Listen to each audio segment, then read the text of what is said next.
17쪽 출애굽기 23장 12절부터 17절까지 제가 한 절 여러분 한 절씩 돌아가면서 읽습니다. 너는 여세 동안에 내 일을 하고 일곱째 날에는 쉬라. 내 소와 나귀가 쉴 것이며 내 여종의 자식과 나그네가 숨을 돌리리라.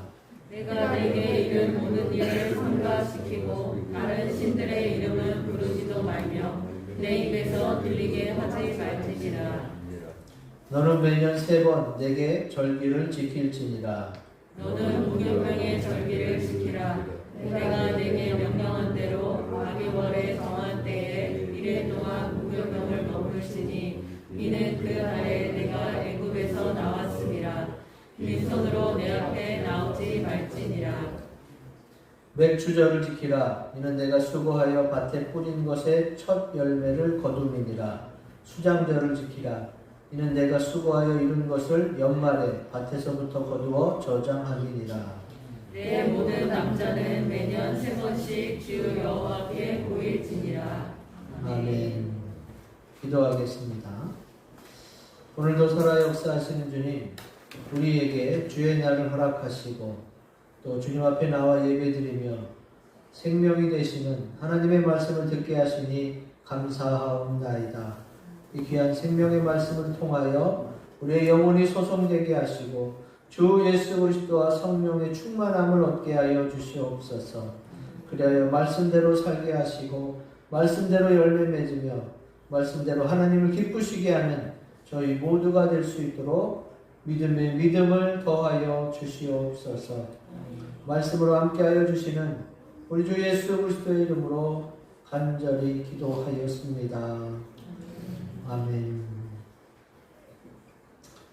우리 오늘 말씀의 제목을 가지고 한 번 더 인사합니다. 첫 열매가 됩시다 라고 인사하겠습니다. 첫 열매가 됩시다. 우리 입술로 축복한 그대로 다 이루어질 줄로 믿습니다. 아멘. 준비한 동영상을 잠깐 보고 또 이어서 말씀을 증거하겠습니다.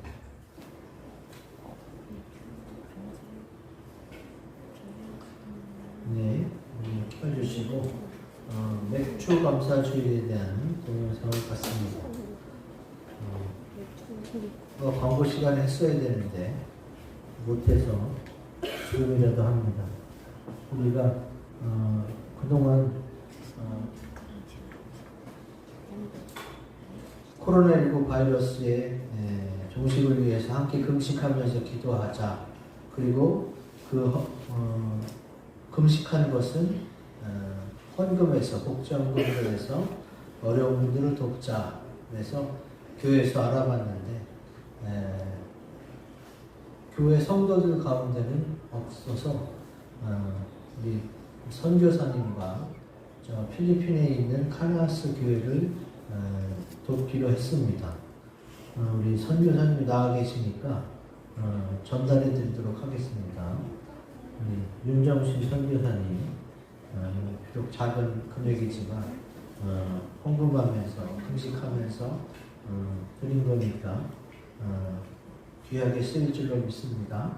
나와주세요.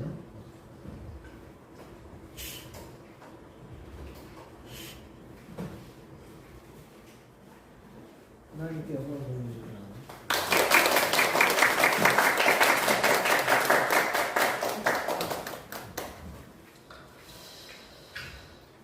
오늘 맥주 감사주일인데 여기 계신 분들은 맥주 감사에 어떤 의미가 있다고 생각하십니까? 어떤 분들은 가을에 추수감사가 있는데 꼭 맥주 감사를 따로 해야 되느냐? 자꾸 거리를 만들어서 뭐 이렇게 헌금을 또 더 거두려고 하는 것 아니냐? 이렇게 세상적으로 전혀 성경적이지 않은 쪽으로 생각하는 분들이 있는데 그건 아닙니다. 우리가 읽은 성경에 나와 있죠. 너희는 매년 3번 절기를 지켜라. 모든 남자들은 3번은 꼭 내 앞에 나와서 주님 앞에 감사해라 라고 말씀하고 있습니다. 자, 이 맥주 감사에는 굉장히 중요한 의미가 있어요. 그리고 사실 부활절도 맥주 감사절도 일맥상통하는 게 있는데 그것이 바로 기독교의 핵심입니다. 그렇기 때문에 특별히 가을 거지가 아닌 추수 때가 아니더라도 맥주 감사에는 굉장히 중요한 의미가 있어요. 자, 맥주 감사절, 땡스기빙 데이 그러는데 감사라는 단어가 영어로 땡크입니다. 이 땡크의 어원은 띵크에서 나왔는데 띵크가 어떤 뜻이에요? 뭐뭐라고 여기다, 뭐뭐라고 생각하다, 뭐뭐라고 믿다. 이게 바로 띵크예요. 땡크의 감사의 어원이 되는 거죠. 그러면 왜 감사의 어원을 생각에서 가져왔을까요? 우리가 머릿속에 많은 것을 생각하는데 주로 감사할 것을 생각하라는 거예요. 왜? 그래야 내 인생이 복되고 행복해지고 내가 평안을 느낄 수가 있어. 맨날 안 되는 것만, 없는 것만, 응? 나에게 부족한 것만 생각하면 내 존재 자체가, 내 인생 자체가 너무 비참하거든요. 그러나 남이 없는 것을 또 내게 주셨잖아요.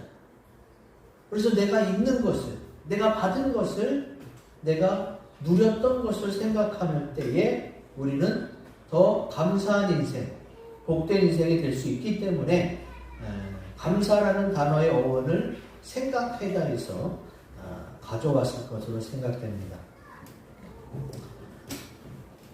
그래도 뭐 저는 별로 받은 게 없는데요. 자, 조금만 생각해 보세요. 그러면 감사할 것을 우리는 많이 찾아낼 수 있습니다. 저는 감사일기를 쓴 지 꽤 오래됐거든요. 매일, 처음에는 매일 3가지 이상씩 감사하기 시작했어. 감사할 거리를 찾아냈죠. 근데 지금은 보통 하루에 10가지 이상의 감사거리를 지금 적고 있습니다. 내가 막 꾸며내서 적지는 않죠. 왜냐하면 있지도 않은 사실을 하나님께 감사하다 그러면 하나님이 받으시겠어요? 그래서 내가 느낀 것, 깨달은 것, 정말 감사한 것들을 사소한 것들까지 다 적다 보면 내가 저절로 행복해져요. 감사가 넘치고 감사할 거리가 더 많아지는 것을 느끼게 됩니다. 하나님이 나를 이 땅에 보내주셔서 지금까지 내게 주신 것들을 하나씩 한번 생각해 보세요. 그러면 우리는 원망이나 불평보다 감사할 것이 훨씬 더 많은 것을 느낄 수 있을 것입니다.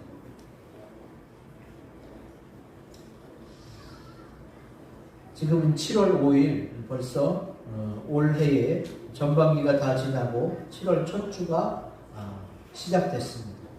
올해의 후반기가 시작된 거지. 하나님이 내게 주신 것 중에 감사한 것을 먼저 생각해내고 그래서 그 감사가 계속 또 다른 감사를 불러올 수 있도록 그런 감사의 후반기가 되시기를 주의 이름으로 기원드립니다. 아멘.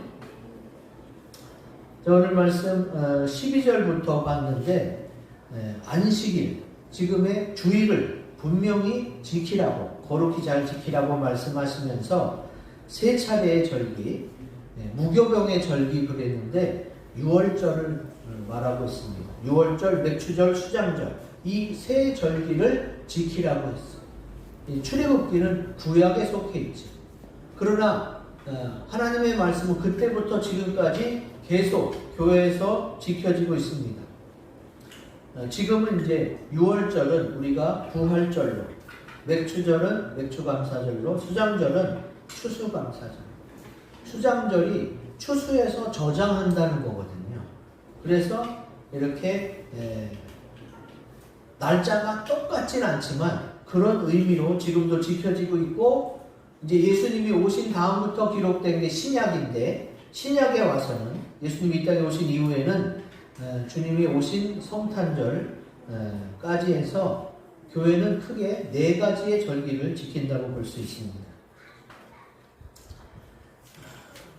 오늘 우리 성경에 쓰여 있는 말씀처럼 안식일, 주일만은 분명히 지키시길 원하고 또 매년 있는 4차례의 절기도 지키시고 그리고 13절에 나와 있는 대로 내가 내게 이른 모든 일을 지키고 또 그 말씀하신 것을 지키시기를 주의 이름으로 기원드립니다.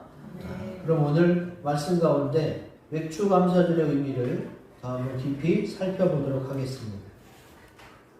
맥추감사의 의미는 우리 굵은 글씨 같이 읽어봅니다. 시작. 첫 열매에 감사라는 의미입니다. 아멘. 오늘 읽은 말씀 출애굽기 23장 16절에도 나와 있죠. 맥추절을 지키라. 이는 내가 수고하여 밭에 뿌린 것에 첫 열매를 거둠이니라. 또 23장 19절은 같이 읽어보겠습니다. 시작. 내 토지에서 처음 거둔 열매에 가장 좋은 것을 가져다가 너의 하나님 여호와의 전에 드릴지니라. 아멘. 맥추가 바로 보리를 추수하는 것이 보리가 첫 곡식이거든요. 첫 열매이기 때문에 의미가 있는 거예요. 맥추감사절의 가장 크고 첫 번째 되는 의미는 열매, 첫 곡식을 하나님께 드린다는 것입니다.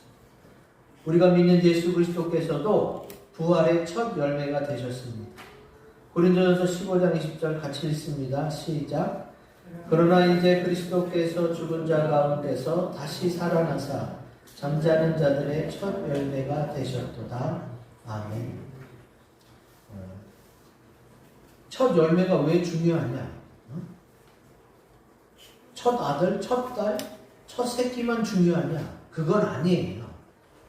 하나님께서 첫 열매를 귀하게 여기시는 이유는 원래는 다 하나님 것이지만 이 모든 것이 하나님으로부터 시작됐고 하나님이 주신 것입니다. 그런 믿음의 고백으로 내가 주님께 처음 받은 것을 다시 주님께 올려드리는 의미가 있기 때문에 첫 열매가 중요한 것입니다.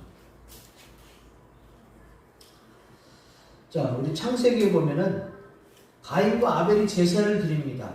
사람이 드린 인류 최초의 제사 가운데 하나님이 아벨의 제사를 기뻐 받으셨어요.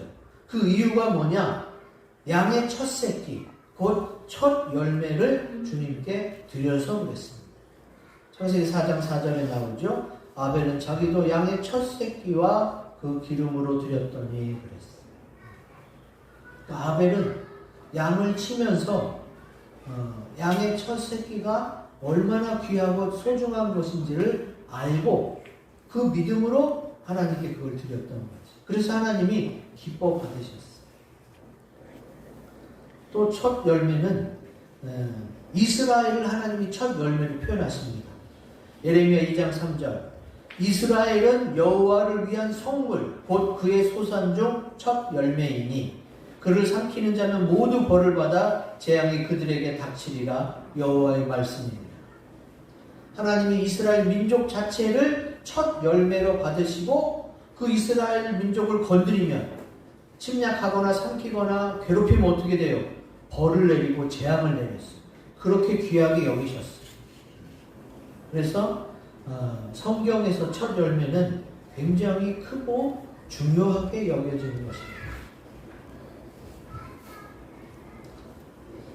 그리고 지금 예배를 드리는 우리 주님의 몸된 교회도 주님의 첫 열매이기 때문에 주님께서 우리를 기뻐 받으실 줄로 믿습니다. 아멘. 야고보서 1장 18절 같이 읽겠습니다. 시작. 그가 그 피조물 중에 우리로 한 첫 열매가 되게 하시려고 자기의 뜻을 따라 진리의 말씀으로 우리를 낳으셨느니라. 아멘. 주께서 세상 만물의 첫 열매, 또 성경에 나와 있는 위대한 선지자들, 또 사도들을 첫 열매로 그들만 그렇게 받으시는 게 아니라 지금 현재 예수를 믿고 예수님을 나의 생명의 주로 고백하는 그런 분들을 주님께서 다 첫 열매로 받으시겠다는 거예요. 우리 좀 전에 예레미야 2장 3절 읽어봤죠? 주님께서 이스라엘, 곧 믿는 자들을 첫 열매로 받으신다고 했어요. 그리고 또 예수 그리스도를 통해 우리를 첫 열매로 낳으시고. 그래서 우리가 중요한 거예요. 첫 열매가 중요한 것입니다. 그래서 맥주감사절이 교회에서는 4개의 절기 중에서 조금 의미가 약하고 또 그 중요도가 좀 떨어지는 듯한 느낌을 받아요.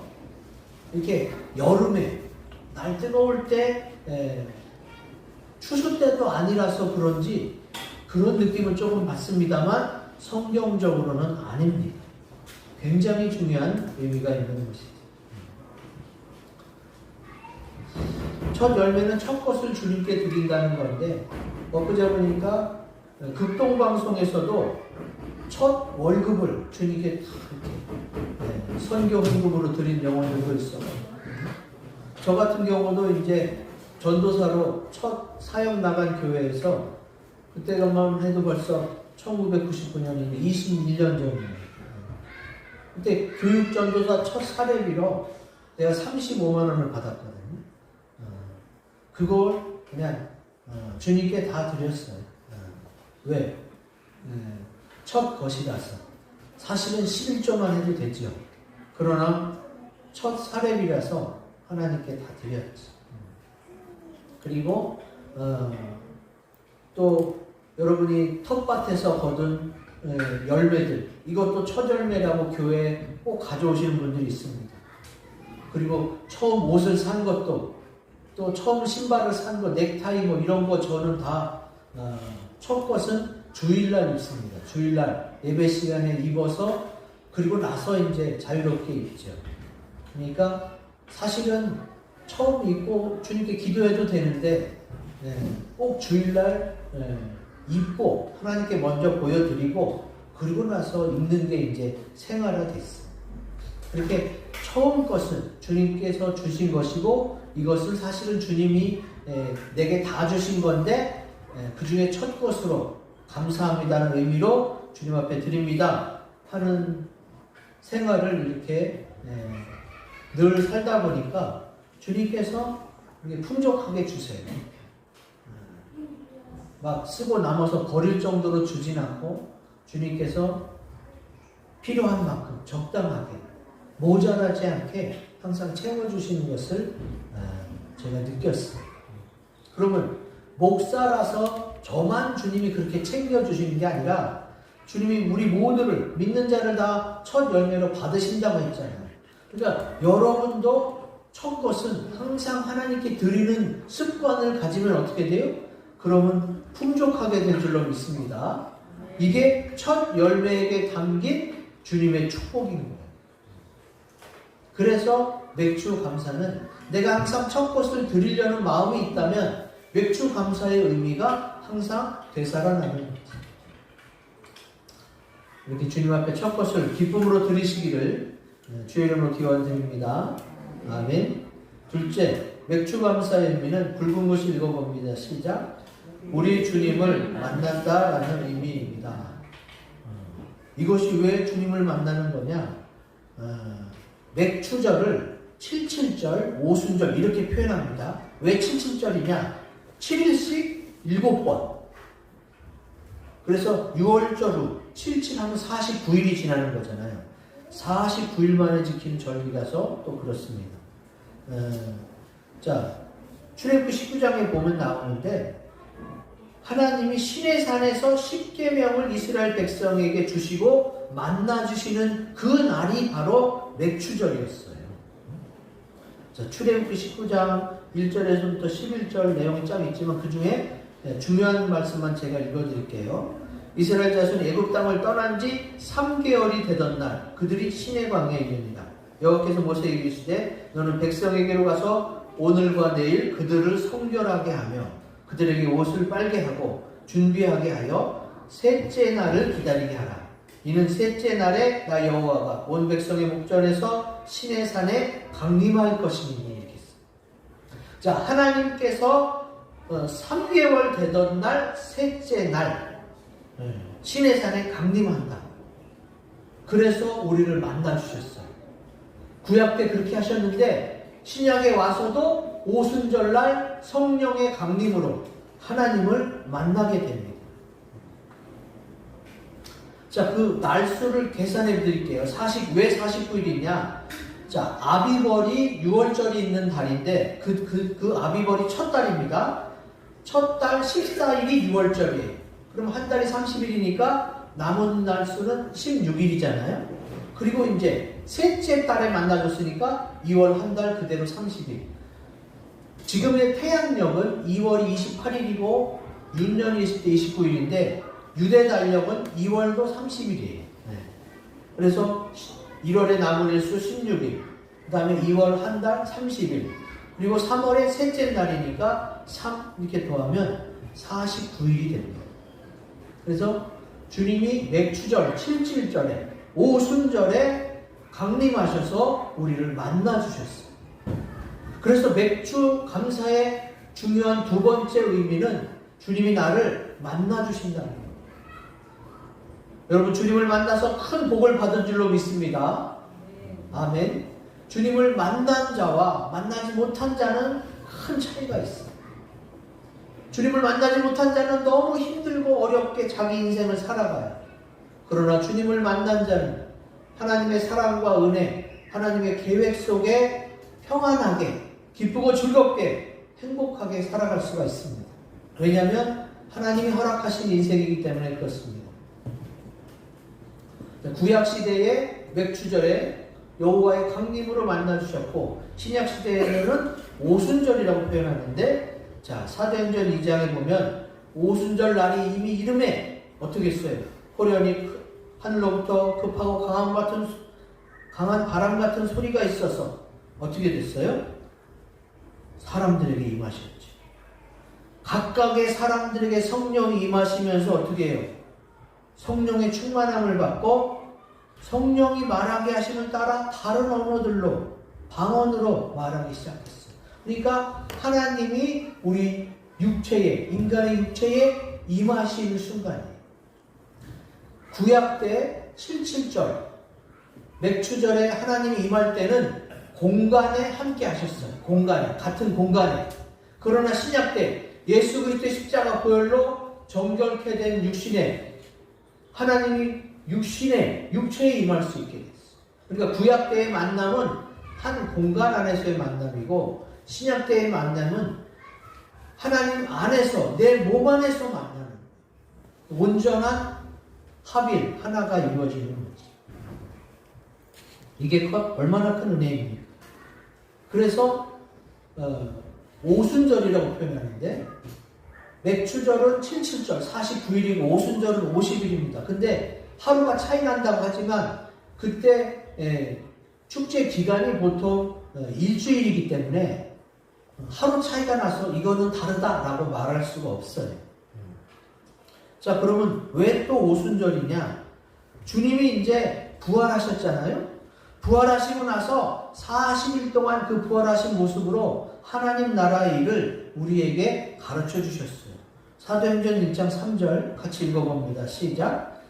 그가 고난받으신 후에 또한 그들에게 확실한 많은 증거로 친히 살아계심을 나타내사 40일 동안 그들에게 보이시며 하나님 나라의 일을 말씀하십니다. 아멘. 그러니까 주님이 십자가 지고 부활하신 후 40일간이나 계속해서 하나님 나라의 일을 말씀으로 가르쳐 주시고 내가 다시 살아났다는 것을 확신시켜 주셨어요. 그러시고 승천하셨죠. 응? 승천하시면서 주님이 뭐라고 했어요? 너희는 기도해라. 몇 날이 못해서 성령을 받을 것이다. 그래서 승천하신 후에 마가의 다락방에 모여서 열심히 기도했잖아요. 그 기도한 날수가 10일이에요. 10일. 그렇게 10일 동안 기도하다가 성령이 임재를 느낍니다. 성령의 충만함을 받습니다. 그래서 부활한 후 40일, 승천 후 10일 더하면 50일이 되죠.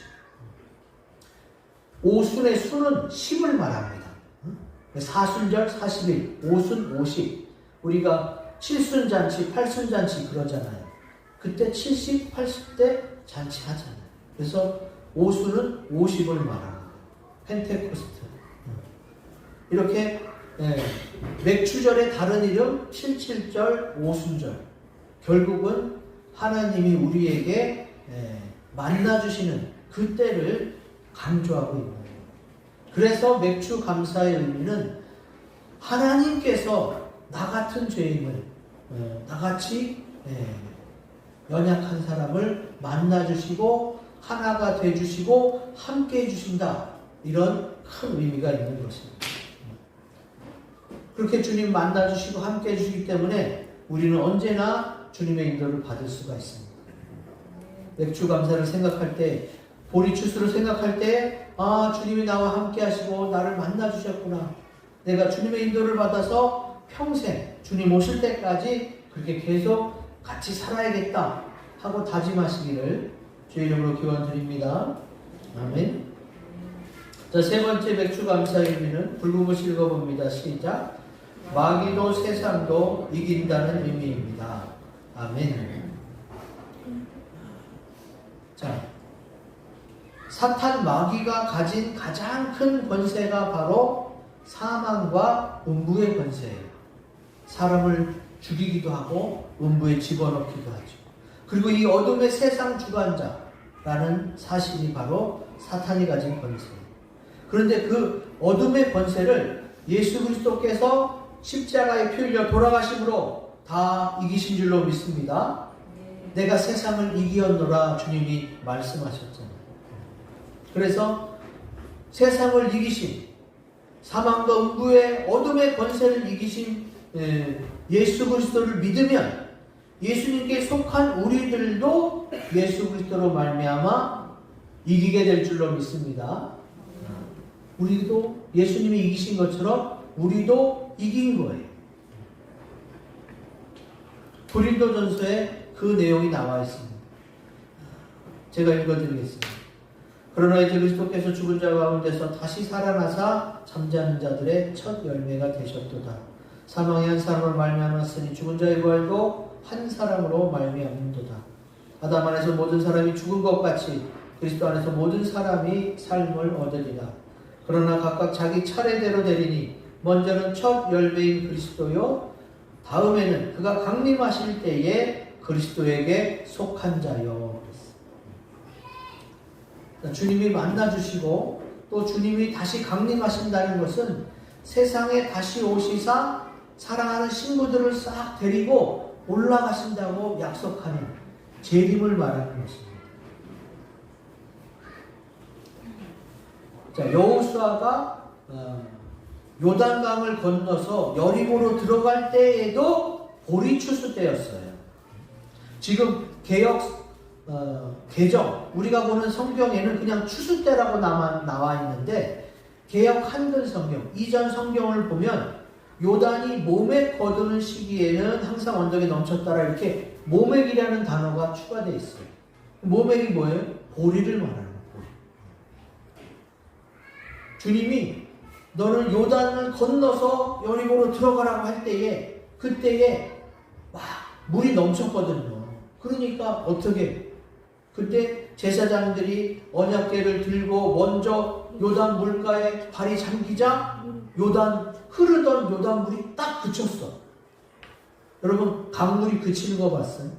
이거는 하나님이 아니면 못하는 일이에요.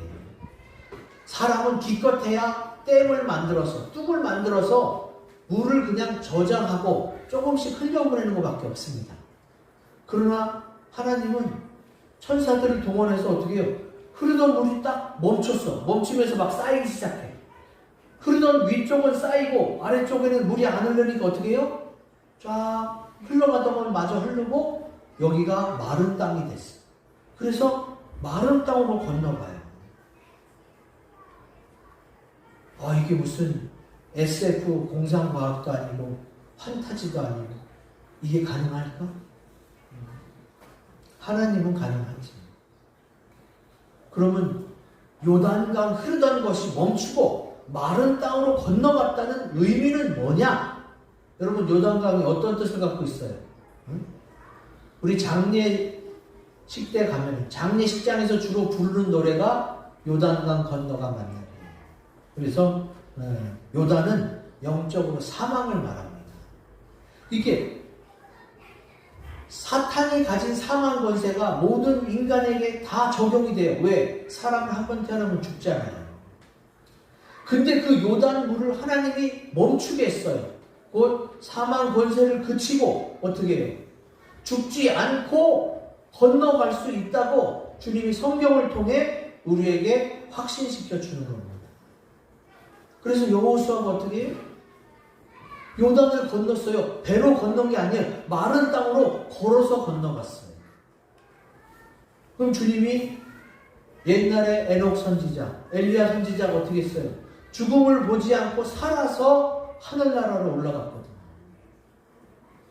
주님이 공중 재림 때 약속하고 계세요. 내가 반드시 다시 오실 것이고 그때 살아있는 너희를 어떻게 공중으로 끌어올려 죽음을 보지 않고 데려가겠다고 약속하고 계십니다. 그게 바로 언제예요? 보리추수 때였어요. 그래서 맥주감사는 굉장히 중요한, 굉장히 믿음이 좋은 사람이 가진 소망이 여기 있는 거예요. 왜? 주님의 재림을 사모하면서 슬기로운 다사처녀처럼 신랑 맞이를 준비한 사람만이, 혼인 예복을 준비한 사람만이 그 혼인잔치에 들어갈 수 있기 때문에 그렇습니다. 주님이 다시 오시는 두 번째 공중 재림은 어린 양의 공중 혼인잔치를 표현하고 있어요. 그때의 신부들이 예수님과 함께 공중으로 끌어올려서 공중에서 신랑 예수님을 맞이하게 되는 것이죠. 우리가 예수님을 통해서 첫 열매가 될 수가 있고, 또 마귀가 가진 사망과 음부의 권세, 어둠의 권세, 세상의 유혹도 다 이기고 올라갈 수 있는 그 은혜가 바로 보리추수, 맥주 감사에 담겨 있다는 것을 믿으시기 바랍니다. 그래서 맥주 감사가 중요합니다. 예수님이 사망과 음부의 권세를 이기셨잖아요. 그리고 부활하셨고, 그리고 그 부활과 승천이 이어집니다. 그리고 그 부활과 승천이 이어지면서 하나님의 강림이 있잖아요. 주님이 다시 오십니다.